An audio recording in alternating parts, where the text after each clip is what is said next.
विकसित भारत के विराट संकल्प को पूरा करने के लिए एक मजबूत नींव का निर्माण करेगा। ये बजट वंचितों को वरीयता देता है।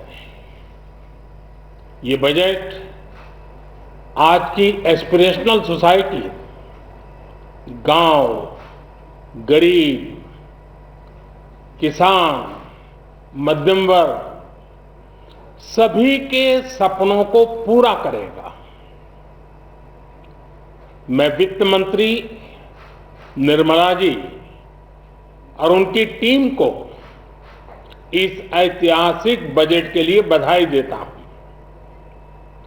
साथियों, परंपरागत रूप से अपने हाथ से औजारों और टूल्स से कड़ी मेहनत कर कुछ न कुछ सृजन करने वाले करोड़ों विश्वकर्मा इस देश के निर्माता है। लोहार, सुनार, कुम्हार, सुथार, मूर्तिकार, कारीगर, मिस्त्री, अनगिनत लोगों की बहुत बड़ी लंबी लिस्ट है।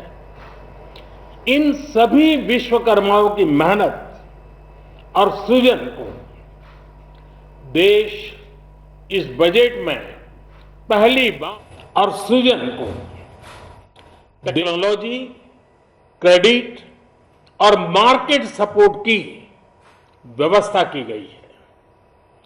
पीएम विश्वकर्मा कौशल सम्मान यानी पीएम विकास करोड़ों विश्वकर्माओं के जीवन में बहुत बड़ा बदलाव लाएगा। साथियों, शहरी महिलाओं से लेकर गांव में रहने वाली महिलाएं हो, कारोबार, रोजगार में व्यस्त महिलाएं हो या घर काम में व्यस्त महिलाएं हो, उनके जीवन को आसान बनाने के लिए बीते वर्षों में सरकार ने अनेकविध कदम उठाए हैं। जल जीवन मिशन हो, उज्ज्वला योजना हो, पीएम आवास योजना हो, ऐसे अनेक कदम, इन सबको बहुत बड़ी ताकत के साथ आगे बढ़ाया जाएगा।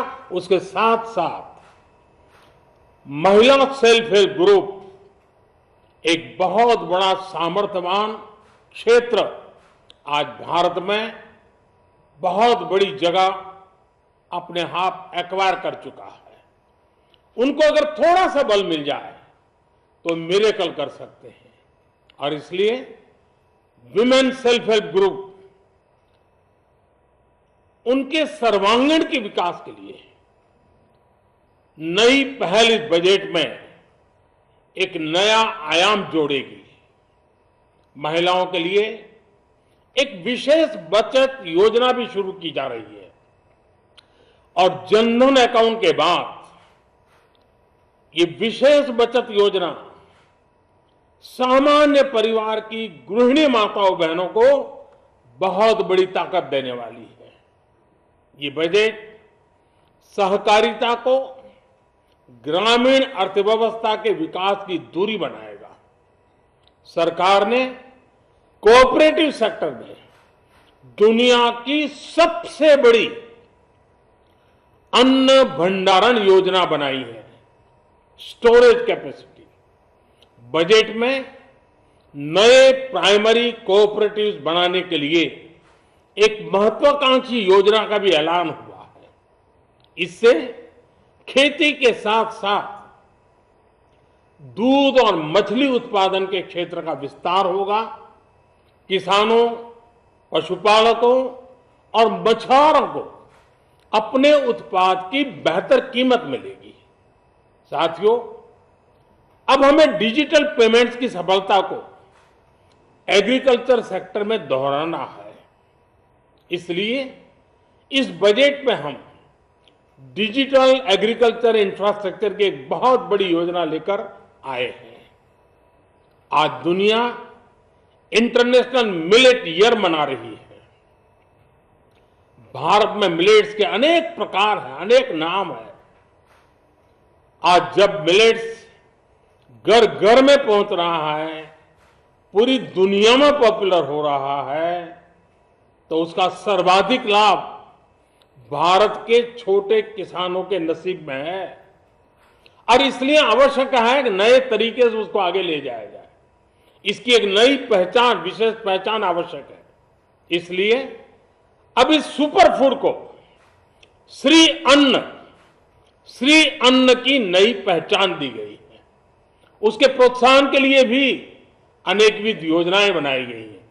श्री अन्न को दी गई प्राथमिकता से देश के छोटे किसानों, हमारे आदिवासी भाई बहन जो किसानी करते हैं, उनको आर्थिक संबल मिलेगा और देशवासियों को एक स्वस्थ जीवन मिलेगा। साथियों, ये बजट सस्टेनेबल फ्यूचर के लिए green growth, green economy, green energy, green infrastructure और ग्रीन जॉब्स को एक अभूतपूर्व विस्तार देगा। बजट में हमने टेक्नोलॉजी और न्यू इकोनॉमी पर बहुत अधिक बल दिया है। एस्पिरेशनल भारत आज road, rail, metro, port, waterways, हर क्षेत्र में आधुनिक इंफ्रास्ट्रक्चर चाहता है। नेक्स्ट जनरेशन इंफ्रास्ट्रक्चर चाहिए। 2014 की तुलना में इंफ्रास्ट्रक्चर में निवेश पर 400% से ज्यादा की वृद्धि की गई है। इस बार इंफ्रास्ट्रक्चर पर 10 लाख करोड़ रुपए का अभूतपूर्व इन्वेस्टमेंट भारत के विकास को नई ऊर्जा और तेज गति देगा। ये निवेश युवाओं के लिए रोजगार के नए अवसर पैदा करेगा, एक बहुत बड़ी आबादी को आय के नए अवसर उपलब्ध कराएगा। इस बजट में ईज ऑफ डूइंग बिजनेस के साथ साथ हमारे उद्योगों के लिए क्रेडिट सपोर्ट और रिफॉर्म्स के अभियान को आगे बढ़ाया गया है। एमएसएमई के लिए 2 लाख करोड़ रुपए के अतिरिक्त ऋण की गारंटी की व्यवस्था की गई है। अब प्रिजम्पटिव टैक्स की लिमिट बढ़ने से एमएसएमई को ग्रो करने में मदद मिलेगी। बड़ी कंपनियां द्वारा एमएसएमई को समय पर पेमेंट मिले, इसके लिए नई व्यवस्था बनाई गई है। साथियों, बहुत तेजी से बदलते भारत में मध्यम वर्ग, विकास हो या व्यवस्था हो, साहस हो या संकल्प लेने का सामर्थ्य हो, जीवन के हर क्षेत्र में आज भारत का मध्यम वर्ग एक प्रमुख धारा बना हुआ है।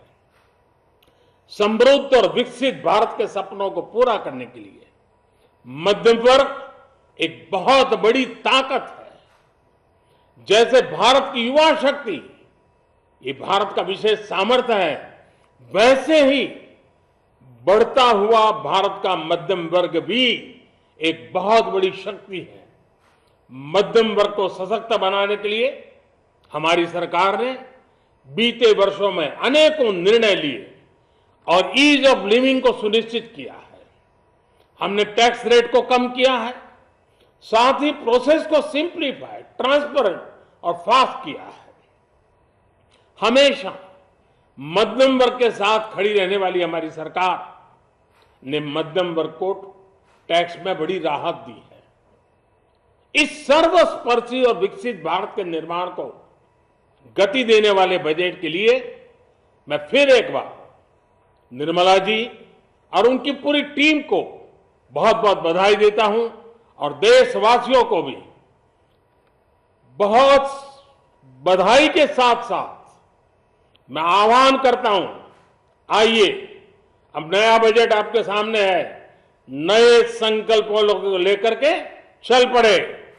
2047 में समृद्ध भारत, समर्थ भारत, हर प्रकार से संपन्न भारत हम बना के रहेंगे। आइए इस यात्रा को हम आगे बढ़ाएं।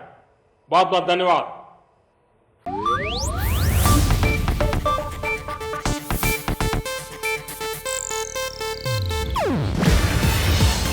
ಏಷ್ಯಾನೆಟ್ ನ್ಯೂಸ್ ನೆಟ್ವರ್ಕ್ ಪ್ರಸ್ತುತಿ. ನೀವು ನೋಡ್ತಿದ್ದೀರಾ ಏಷ್ಯಾನೆಟ್ ಸುವರ್ಣ ನ್ಯೂಸ್.